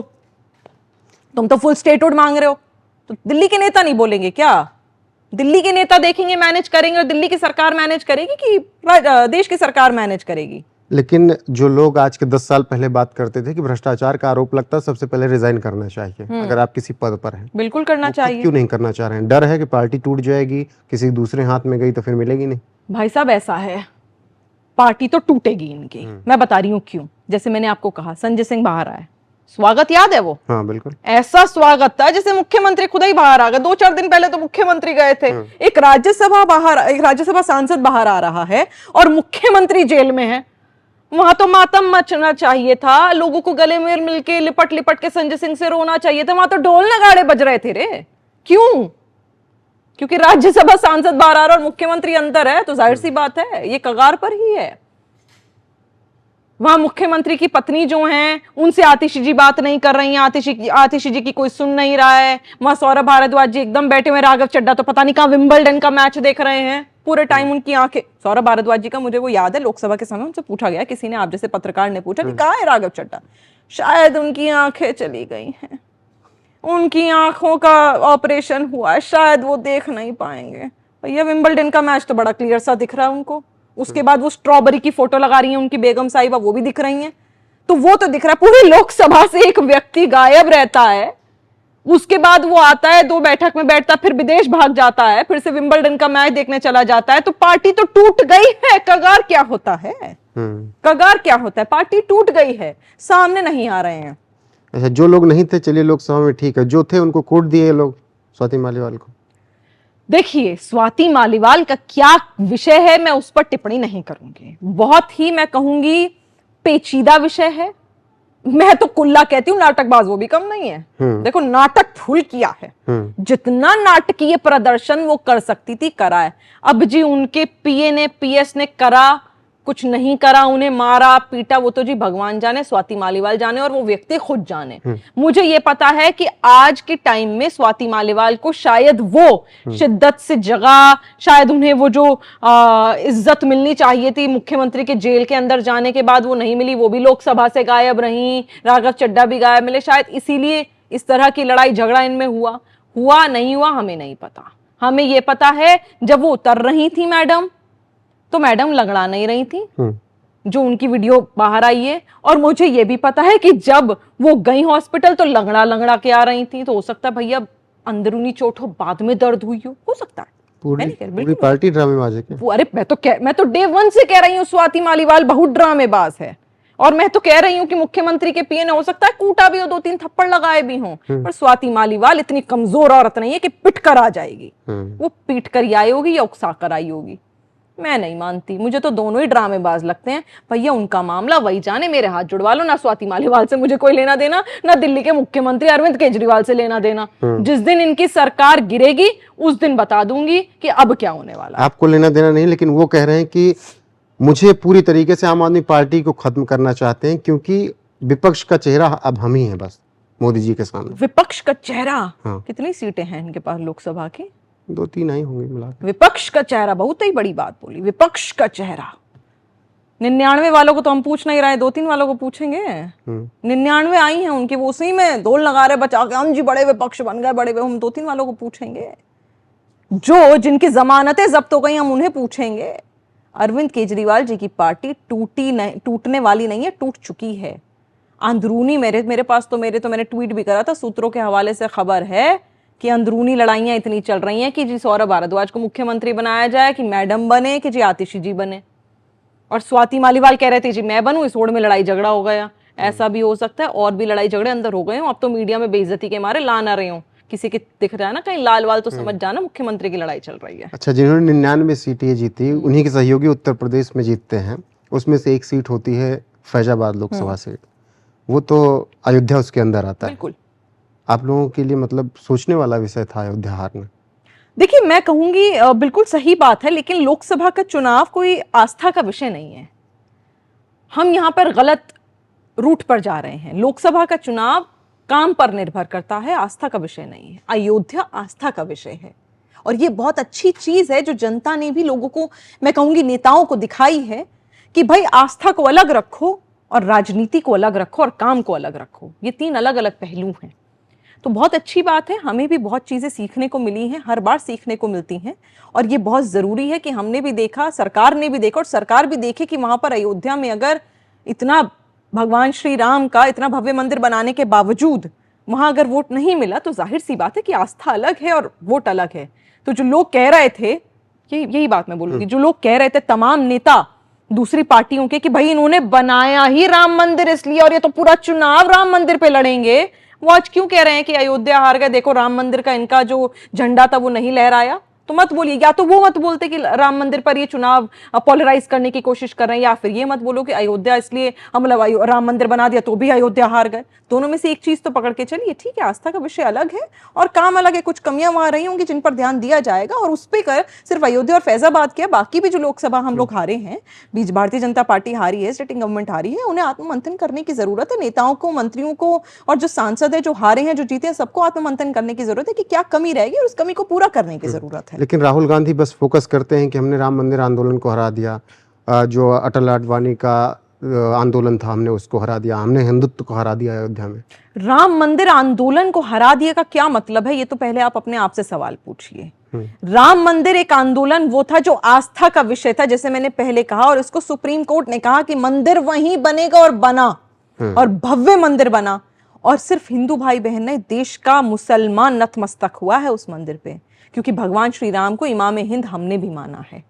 क्योंकि मुसलमान भी कहता है कि भगवान श्री राम, अयोध्या जो उनकी नगरी है, जो जन्म नगरी है, वो एक आस्था का विषय है। उसको, आंदोलन को आप और हम क्या हराएंगे? भगवान श्री राम ने वो जगह खुद बनाई है, हमें और आपको उसमें पढ़ने की जरूरत नहीं है। इस तरह की बातों से राहुल गांधी को बचना चाहिए। ना ही उनका कोई इसमें करना धरना था, ना ही मैं तो कहूंगी हमारा ये करना धरना था। आस्था का, लोगों का, हिंदुत्व का, और साथ ही साथ कोर्ट का। कोर्ट ने कहा मंदिर वहां बनेगा, और बना। ठीक है, अब कुछ और सवालों पे आते हैं।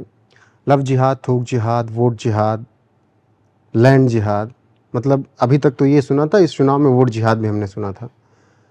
तो क्या लगता है कि इस जिहाद के चक्कर में जिनको टारगेट करने की कोशिश की जा रही है वो सफल हो जा रहे हैं? देखिए मेरा ये मानना है कि मुसलमान में अधिकतर, हमारी कौम में अधिकतर लोग अनपढ़ हैं, जो बेचारे पढ़े लिखे नहीं हैं, क्योंकि गरीब रहे हैं, तो कुछ लोग अधिकतर लोग ऐसे हैं कौम में जो पढ़े लिखे नहीं हैं, इनको मोल्ड करना आसान होता है। इनको किसी भी तरह, जैसे चिकनी मिट्टी को कहीं भी घुमाओ वो घूम जाती है ना, उस तरह के से घुमाना बहुत आसान होता है। और वही हुआ है। जब आप लव जिहाद की, वोट जिहाद की, इन तरह की बातें करते हैं तो यहाँ पर सबसे घटिया बात ये होती है, जैसे मैंने आपको शुरू में बताया कि मुसलमान औरत अपने आप को ऑलरेडी आदमियों से, मुसलमान आदमियों से सेकंड अपने आप को मान लेती है और अपने आप को मान लेती है कि यही मेरा जीवन है और अगर मैंने नहीं माना तो मैं तो अल्लाह के दीन से अलग हो रही हूँ और मुझे तो दोज़ख की आग में जलाया जाएगा। ये वो लोग मान लेते हैं कि अगर हम इस तरह की बातें जो मदरसे में हमें सिखाई जाती हैं, सब मदरसों में नहीं, कुछ ऐसे कट्टरपंथी हमें सिखाते हैं कि जी हाँ आप इस तरह की चीज़ें करो, काफिर हैं जो दूसरी कौम के हैं उन्हें अपने कौम में लाओ, उनसे शादियां करो, उनसे बच्चे पैदा करो, अपनी तादाद बढ़ाओ, इस तरह की चीज़ें जब सिखाई जाती हैं तो ये आपको खुद समझना पड़ेगा कि ये सही है या गलत है। आज जो भारत में, भारत के अलावा पूरे विश्व में जो मुसलमान कौम आगे बढ़ी है वो क्या ये करके आगे बढ़ी है? कितने मुसलमान हैं हमारे देश में? 25 करोड़ के आसपास, 15%। कितनी मुसलमान औरतें होंगी? कितनी होंगी? उससे ज्यादा ही होंगी। 15% में आप आधे से थोड़ा कम ले लो, 6% तो होंगी, 5.5-6% होंगी। कितनी मुसलमान औरतों के नाम आपने एयरफोर्स, डिफेंस, पायलट, बड़े बड़े आईएएस, आईपीएस, बड़े बड़े बिजनेसमैन, बिजनेसवुमेन, कितनी औरतों का नाम सुना मुसलमान औरतों का? बड़ी बड़ी नेता, पॉलिटिशियन, क्योंकि पॉलिटिक्स की बात हो रही है और मैं एक पॉलिटिशियन हूं, कितनी पॉलिटिशियन सुनी? लग रहा है 100 में एक शायद आ जाए। फिर क्या एवरेज है? क्या एवरेज है? माने 6% जितनी आपकी भागीदारी है उसका आधा प्रतिशत भी, यानी 3% भी मुसलमान औरतें अगर भागीदारी नहीं ले पा रही हैं तो कमी आप में है। अगर मैं आज उस जगह नहीं हूं जहां मैं हो सकती थी, मुझे अपने आप से सवाल पूछना है। रोहित पांडे मुझे नहीं बताएगा, निगहत अब्बास अपने आप से पूछेगी कि मैं वहां क्यों नहीं पहुंच पाई जहां मेरी कोई और बहन पहुंच गई। हक तो उसे भी उतना ही मिल रहा था और नहीं मिल रहा था तो वो लड़ रही थी, लड़ इसलिए रही थी, सरकार उसे सपोर्ट कर रही थी। आज मैं लड़ूंगी, मुझे भी सरकार सपोर्ट करेगी और करती है अपने हक के लिए। तभी तो ट्रिपल तलाक जैसी चीज, जैसी कुप्रथा बैन हुई है, तभी तो आज गुजारा भत्ता लेने के लिए मैं अधिकारी हूं। हाँ। फिर बात तो साफ है ना। इससे मुसलमानों औरतों का कितना वो बदलेगा गुजारा भत्ता अगर जैसे मैंने आपको पहले बताया, पहले तो मुसलमान औरतों को उस उफान से, उस गुब्बारे से, उस बबल से बाहर आना पड़ेगा कि अगर मैं अपने पति, अपने शौहर, अपने पिता, अपने भाई के खिलाफ भी जाऊंगी, भले ही वो नाजायज बात कर रहे हैं और फिर भी मुझे उन्हें सपोर्ट, मतलब कहते हैं ना कि नाजायज बात कर रहे हैं तो भी मैं सपोर्ट करूं। उन्हें यह समझना पड़ेगा कि अगर मैं उनके खिलाफ जाऊंगी गलत बात के लिए तो मैं दोज़ख की आग में नहीं जलूंगी। पहले तो वो औरत को ये चीज समझनी पड़ेगी। वो ये सोचते हैं अगर मैं अपने पति, अपने पिता, अपने भाई, अपने घर के किसी भी मर्द के खिलाफ जाऊंगी, चाहे वो किसी भी तरह की बात करे, तो मैं तो दोज़ख की आग में जलूंगी। पहले तो इस गुब्बारे से बाहर आइए, उस सोच से बाहर आइए। पहले अपने आप को बताइए कि आप अपने हक के लिए, अपने अधिकार के लिए लड़ेंगे तो अल्लाह इतना छोटा नहीं है कि वो आपसे नाराज हो जाए। तो बिल्कुल बीबी आयशा अपने हक के लिए लड़ी थी, हजरत अली अपने हक के लिए लड़ते लड़ते चले गए, शहीद हो गए। इमाम हुसैन अलैहिस्सलाम सब अपने हक के लिए लड़ते हुए शहीद हो गए। अरे जागो, वो गैड है ना, जागो ग्राहक, जागो, जागो और तो जागो। आज नहीं जागोगी तो अपनी बेटियों के घर बर्बाद होते हुए देखोगी। हलाला का एक बहुत सी चीजें चलती हैं, कॉन्सेप्ट क्या है इसका? कॉन्सेप्ट है ही नहीं। ये क्या नहीं नहीं है ही बात नहीं। क्यों चलती है? ये बात इसलिए चलती है क्योंकि अपने अय्याशी का अड्डा बना रखा है इन्होंने। है ही नहीं, हलाला जैसी कोई चीज मेरी कौम में नहीं है, इस्लाम में नहीं है, किसी कुरान में नहीं है, किसी हदीस में नहीं है, किसी शरिया लॉ में नहीं। जिन्होंने बोला है वो झूठे हैं, महा झूठे हैं। अपने अय्याशी का अड्डा बना रखा है कि अगर एक औरत ने तलाक मिल गया तो उसके साथ एक रिलेशनशिप बनाकर उसको दूसरी शादी कर सकते हैं। अरे कहे जाहिल हो क्या? और सबसे बड़ी तो मैंने कहा ना, वो औरत ही औरत की दुश्मन है। तुम अपने ही हक के लिए लड़ोगे नहीं तो कहोगे हाँ जी आ जाओ, हमारा रेप करो, हमारे साथ सेक्सुअल रिलेशनशिप बनाओ, उसके बाद ही मैं जाकर किसी और से शादी करूं। तुमसे बड़ा जाहिल कोई नहीं है। पागल हो क्या? कौम है कि मजाक है? कौम है कि मजाक है? रेप सेंटर चल रहा है क्या? जब ऐसे बयान इस्लाम है, रेप सेंटर नहीं है। इस तरह के बयान जो हैं वो एकदम गलत हैं। जो बोलते हैं उन्हें कोड़े कोड़े मारने चाहिए, उनके गले ज़िबा होने चाहिए। मैं तो कहती हूँ जो औरतों का रेप करते हैं वही शरिया लॉ के तहत उनके पता नहीं क्या क्या काट देना चाहिए, हाथ काट देने चाहिए, पैर काट देने चाहिए। वो रेपिस्ट हैं। यह गलत है, झूठ है, मेरी कौम को बदनाम करने की साजिश है। ऐसा कुछ नहीं। और कौम को बदनाम करने वाले भी, दुख की बात है, कौम के अपने लोग हैं, क्योंकि अपने अय्याशी का अड्डा बना रखा है जी। ये झूठ है, इसमें इतनी सी भी सच्चाई नहीं है। कितना बदलाव हुआ मुसलमान औरतों में इस सरकार में, मोदी सरकार में? उनकी स्थिति में? देखिए, लोग कहते हैं थोड़ा है थोड़े की जरूरत है, यहाँ थोड़ा है बहुत की जरूरत है। थोड़ा ही बदलाव हुआ है। जो पढ़े लिखे मुसलमान हैं, जो पढ़े लिखे मुसलमान बहनें हैं, वो समझ गई हैं, क्योंकि हाल ही में मैं एक डिबेट शो, जिसको आप देखोगे, नवभारत टाइम्स की नाविका के एक शो में थी। वहां पर एक मौलाना साहब बैठे हुए थे। मौलाना साहब से मेरी बहस हो गई। बहस ऐसी हुई कि उसके बाद हम लोग डिबेट कर ही नहीं पाए। वो रिकॉर्ड थोड़ा सा ही हुआ जो नवभारत टाइम्स ने चलाया भी, सो दैट ऐसे कट्टरपंथियों का चेहरा सामने भी आ सके। उसके बाद हम शो रिकॉर्ड नहीं कर पाए क्योंकि माहौल इतना खराब हो गया। वहां पर हमारी कुछ बहनें बैठी हुई थी। वहां से मुझे बहुत बड़ा झटका लगा। वहां आके जो बहनें हैं वो ये कह रही थी, मेरी कौम सबसे अच्छी है, मुझे सबसे अच्छा अधिकार देती है और मेरे साथ कुछ गलत नहीं होता। भैया, अगर 4 शादियां तुम्हें गलत नहीं लगती तो तुम गलत हो। अगर तुम्हें यह लगता है गुजारा भत्ता तुम्हारा हक नहीं है तो तुम गलत हो। अगर तुम्हें लगता है कि अडॉप्शन राइट्स हिंदू बहनों को मिल रहे पर मुझे नहीं मिल रहे तो तुम गलत हो। ये गलतियां तुम्हारी हैं। अगर तुम्हें लगता है कि नहीं, आदमी तो खुले सर से खुले टकनों के साथ घूमे, लेकिन औरत को पूरा लिबास उसको पहना दिया जाए, पूरा निकाब, हिजाब, बुरखा, जो हो सकता है, एक अंग नाखून नाखून ढक दो, वो अगर तुम मानते हो सही है तो तुम गलत हो। तुम कहते हो आदमी के टकने भी दिखे, वो दाढ़ी भी बनाए, वो टीवी भी देखे, वो टीवी पर भी बैठे, वो डिबेट भी कर ले, वो कुछ भी कर ले, वो सही है। लेकिन तुम्हारा अगर नाखून भी दिख जाए तो कहा जाता है कि उसको भी जला दिया जाएगा। क्यों? तो तुम गलत हो। तो जो मैंने कहा, थोड़े हुए हैं, बहुतों की जरूरत है।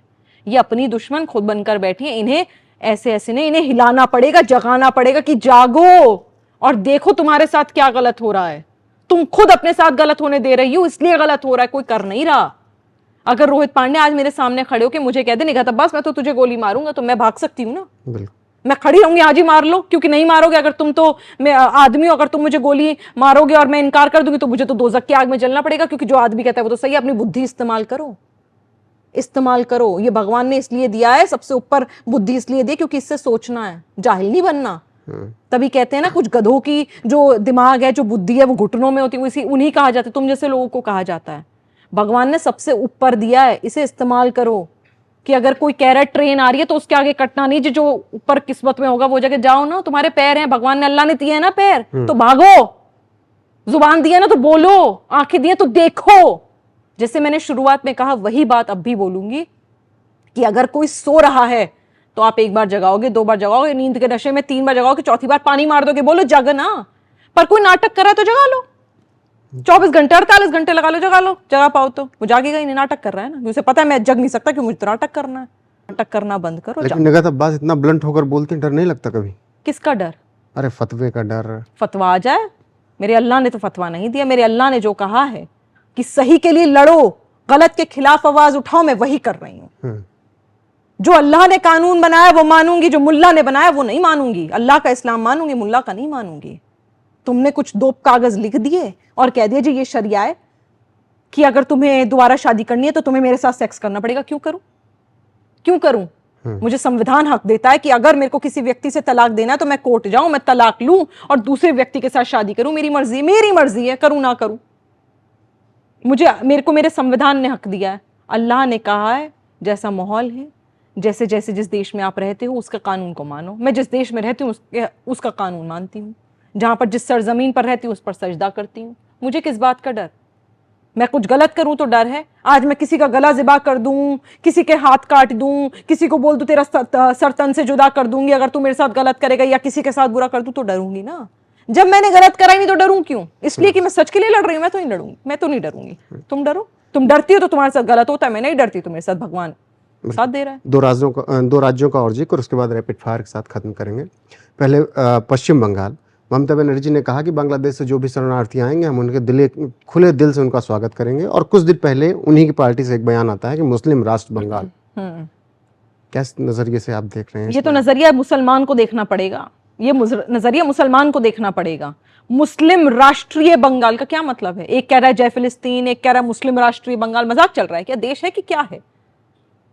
सरकार चला रहे हो कि क्या चला रहे हो? बोलना नहीं चाहती मैं, उस शब्द का प्रयोग नहीं करना चाहती, आपका चैनल ना बैन हो जाए। बिल्कुल। क्या चला रहे हो? मजाक चल रहा है क्या? इस देश में रहते हो, इस देश की रोटी खाते हो, उसी थाली में छेद करना बंद कर दो। क्यों लाओगे तुम घुसपैठियों को जी? अच्छा छोड़ो, राज्य को छोड़ो, ममता बनर्जी को बोलो किसी दिन, ममता बनर्जी को बोलो अपने घर में सरकारी कोठी छोड़ दें, अपने घर में रहें। अपने घर में 4 उनके रोहित पांडे जी चूज करेंगे, निगाह अब्बास चूज करेंगे, 10 ऐसे लोग हम चूज करेंगे जो उनके घर में रहेंगे। और उनके घर में जितना राशन आता है उसी राशन से उनको 10 लोगों का और गुजारा भत्ता करना है। उन्हीं अगर एक व्यक्ति का राशन, ममता बनर्जी तो अकेले रहती है, अनमैरिड है, बच्चा कोई है नहीं, अकेले रहती है, तो अगर उनके घर में 1 किलो आटा आता है जो 5 दिन चलता है, तो 1 किलो आटे में 5 दिन उन 10 लोगों को भी खाना खिला दे, खिला लोगी? खिला लोगी? उन्हें उल्टा करोगी, झुकाओगी, बोलोगी भाग यहां से लात मार के उसको। क्यों? क्योंकि तुम्हें पता तुम्हें अपना पेट भरना है। तो जो तुम्हारी बारी आ रही है तो तुम अपने घर में किसी को नहीं आने दोगी, वो तो घुसपैठी होगा, लेकिन मेरे देश में मेरे ही हक, मेरा ही अधिकार मान के तुम बांग्लादेशियों को बुलाओगी और कहोगी जी रखो इन्हें और इन्हें भी रोटी खिलाओ। क्यों खिलाओ? क्यों खिलाओ? तुम खिला लो अपने घर में, तुम खिला लो। मानते हैं ना घुसपैठी देश के लिए सबसे बड़ा खतरा है। बिल्कुल है। मानते हैं क्या? ये तो पता है। मानने ना मानने वाली बात ही नहीं है। जो नहीं मानता वो जाहिल है। क्यों नहीं मानूं मैं? आप कोई भी व्यक्ति, किसी भी जो कहता है कि नहीं नहीं बांग्लादेशी हैं, शरणार्थी हैं, उन्हें आने दो जी, किसी भी एक व्यक्ति को पकड़ लो जो इस बात को कहता हो, ये एग्जाम्पल उस पर फिट कर दो, कर ले जाओ उसके, बोलो चला। बड़े आप सड़क पे भी नॉर्मल इंटरव्यू करते होंगे, किसी आम व्यक्ति से पूछ लेना, वो जैसे ही कह दे कि जी बांग्लादेशी हैं, हमारे भाई हैं, बुलाओ, क्या हो गया, हम बांट के खाएंगे, एक बांग्लादेशी पकड़ो, एक ही पकड़ना, और उसके घर में जाके बैठा, तो बोलो तू ही पालेगा अब इसे। बोल पाल लेगा। जब तू नहीं पाल सकता तो तेरी सरकार क्यों पालेगी? क्यों पालेगी? मेरा टैक्स से मुझे सड़क बनी हुई चाहिए ना, मैं किसी बांग्लादेशी के लिए क्यों बनवाऊं?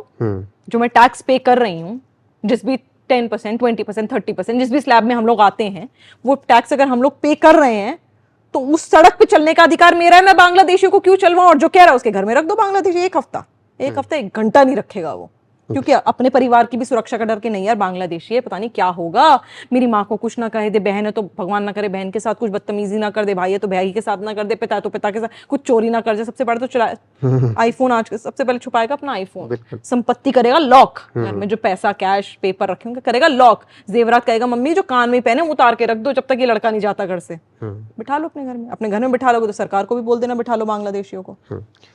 महाराष्ट्र, उद्धव ठाकरे, अमित शाह अभी गए, उन्होंने कहा कि औरंगजेब फैन क्लब के एडमिन बन गए हैं उद्धव ठाकरे। कभी उनको वारिस पठान से मिलना, कभी उनसे मिलना है जो वंदे मातरम नहीं गाना चाहते हैं, कभी उनसे मिलना है जो भारत माता की जय नहीं बोलना चाहते हैं, और वो बेटे हैं बाला साहब ठाकरे। लग रहा है कि उद्धव ठाकरे भटक गए रास्ते। भटक गए लग रहा है, क्या दिख रहा है? जो व्यक्ति, आप नहीं बोलते, मुझे बोलने की जरूरत ही नहीं है, भारत माता की जय नहीं बोलेंगे पर जय फिलिस्तीन बोलेंगे सदन में खड़े होकर, उनके आप तलवे चाट रहे हो, उनके आप प्रवक्ताओं से मिल रहे हो, भेंट कर रहे हो, उनको आप माला पहना रहे हो, उनके हाथ से माला पहन रहे हो, जो वंदे मातरम नहीं बोलते क्योंकि कहते हैं नहीं वंदे मातरम का क्या मतलब है, माँ तुझे सलाम है, माँ को सलाम नहीं कर पाते, जो अपनी सरजमीन जिस पर खाते उस पर सजदा नहीं कर पाते, जो उन्हें आप कह रहे हो नहीं जी तुम माला पहनाओ, मैं तुम्हें पहनाऊंगा। तो भटके नहीं हो आप, भटकने वाले नहीं हो, भटक चुके हो ऑलरेडी, आप उनके तलवे चाट चुके हो, आप मिट्टी पलीत अपनी करा चुके हो। शिवसेना वो शिवसेना नहीं रही, शिवसेना नाम तोड़ के देखो, शिव की सेना, शिव की सेना, महाकाल की सेना, उसकी सेना जो डिस्ट्रॉयर है, जिसने इस पृथ्वी को बनाया। डिस्ट्रॉयर वो नेगेटिव सेंस में नहीं होता, अगर आपको पता ही होगा आपको, मैं तो रोहित पांडे जी आप तो बहुत समझदार हैं। डिस्ट्रॉयर, गुस्सा आता है तो तीसरी आंख खुल जाती है और फिर कोई बचा नहीं पाता, विनाश हो जाता है। वो आप जो विनाश करने निकले थे आतंकवादियों का, विनाश करने निकले थे सनातन धर्म को गाली देने वालों का, विनाश करने निकले थे उन लोगों का जो आपको, आपके लोगों को गालियां देते हैं, आज उन्हीं के हाथों मालाएं पहन रहे हैं। तो कहाँ झांकेंगे फिर? तो इस देश में जो रह के कहते हैं कि वंदे मातरम नहीं बोलूंगा, जय माता दी नहीं बोलूंगा, चलिए जय माता दी एक धार्मिक नारा हो गया, भारत माता की जय नहीं बोलूंगा, तो फिर उनके लिए आप क्या कहेंगे? उनके लिए मैं ये कहूंगी, उनके लिए तो कुछ नहीं कहने की जरूरत, मैं उन लोगों को सपोर्ट करने वाले जैसे उद्धव ठाकरे को बोलूंगी अपने घर में आईना लगाओ, अपने घर में आईने में देखो, और मेरे को लगता है उद्धव ठाकरे ने आईने उठाकर फेंक देंगे क्योंकि अब उनकी हिम्मत नहीं है अपने आप को वो देख पाए। अपनी शक्ल आईने में देखो और अपने आप से पूछो कि क्या कर रहा है। बाला साहेब ने ये सिखाया था क्या? बाला साहेब के लोगों ने ये सिखाया था क्या? उन्होंने ऐसी शिवसेना मांगी थी क्या जिसमें तुम ऐसे लोगों को जो वंदे मातरम को गाली देते हैं, जो भारत माता की जय नहीं बोल पाते, जो हिंदुस्तान को गाली देते हैं, उनके हाथ से तुम मालाएं पहन रहे हो, मिठाई खा रहे हो, मुंह मीठा कर रहे हो। कड़वा हो जाना चाहिए तुम्हारा मुंह और लानत होनी चाहिए। अपने मुंह पे कालक खुद पोतली, जरूरी नहीं हर बार दिखे कालक, जरूरी नहीं है हर बार दिखे, देखने के लिए भी शीशा लगाना पड़ेगा, शीशा लगाओ, कालक देखो पुती हुई है। लेकिन आप जाती मंदिर? बिल्कुल जाते हैं, मेरे घर पर आओ दिखाएं। नहीं है, सच बोल रही हूँ। बिल्कुल, तस्वीरें देखी हमने। तस्वीरें क्या, बहुत लोगों ने, हाँ आपने तस्वीरें भी देखी होंगी, बहुत वीडियोस भी वायरल करी है जब मेरे घर में मैंने मंदिर की स्थापना करी थी। बिल्कुल जाते हैं। महादेव का जब हमने देख रहा था कि सावन के पहले दिन आप मंदिर गए, महादेव को पूजा अर्चना की, तो ऐसे में आपके ही कौम के लोग बोलते नहीं कि ये क्या कर रहे हैं? बोलते हैं मुझे तो आग लगाने की धमकी दे दी थी, क्या हो गया फिर? क्या हो गया फिर? मैं ये मानती हूँ मालिक एक है, नाम अनेक हैं। मैं वही मानती हूँ। कोई पीर में मान लेता है, कोई पत्थर में मान लेता है, कोई शिवलिंग में मान लेता है, कोई बाबाओं को चादर चढ़ा के मान लेता है। जिस रूप में मानना है हर रूप में है, गुरुद्वारे में भी है, मंदिर में भी है और मस्जिद में भी है। मेरा तो यही मान। तो रैपिड फायर शुरू करते हैं। एक नाम लूंगा, उस पर आपको जो कुछ कहना है कह सकते हैं। पहला नाम देश के प्रधानमंत्री नरेंद्र मोदी का। भारत के विकास के लिए ईश्वर का भेजा हुआ दूत, और एक और, मुसलमानों का दुश्मन नहीं। योगी आदित्यनाथ। Super CM. अमित शाह। महाकाल की तीसरी आंख। अरविंद केजरीवाल। चोर। ओवैसी। देशद्रोह। वारिस पठान। नाजायज। ममता बनर्जी। घुसपैठियों की दीदी, धोखेबाज। अखिलेश यादव। टोटी चोर। डिंपल यादव। छोटी सी गुड़िया। राहुल गांधी। छोटा बाबा। प्रियंका गांधी। छोटे बाबा की बहन, कोई बात नहीं, छोटी और ले वाली। तो ये थी हमारे साथ बीजेपी की प्रवक्ता और लॉयर निकत अब्बास, जिन्होंने बाकायदा हर एक मुद्दे पर बेबाकी से अपनी राय रखी। वो असदुद्दीन ओवैसी हो, मौलाना हो या हलाला करने वाले ऐसे लोग जो कि कट्टरपंथी हैं और गुमराह कर रहे हैं मुस्लिम महिलाओं को। साथ ही योगी आदित्यनाथ को लेकर, कांवड़ रूट को लेकर, दुकानों पे नाम को लेकर, उद्धव ठाकरे से लेकर अरविंद केजरीवाल तक, और अखिलेश यादव से लेकर ममता बनर्जी तक, राहुल गांधी से लेकर प्रियंका गांधी तक, हर एक मुद्दे पर निगहत अब्बास ने बेबाकी से अपनी राय रखी है। अब आपकी बारी है। पूरा साक्षात्कार देखने के बाद आप अपनी प्रतिक्रिया जरूर दीजिए कमेंट सेक्शन में, और बने रहिए हमारे साथ।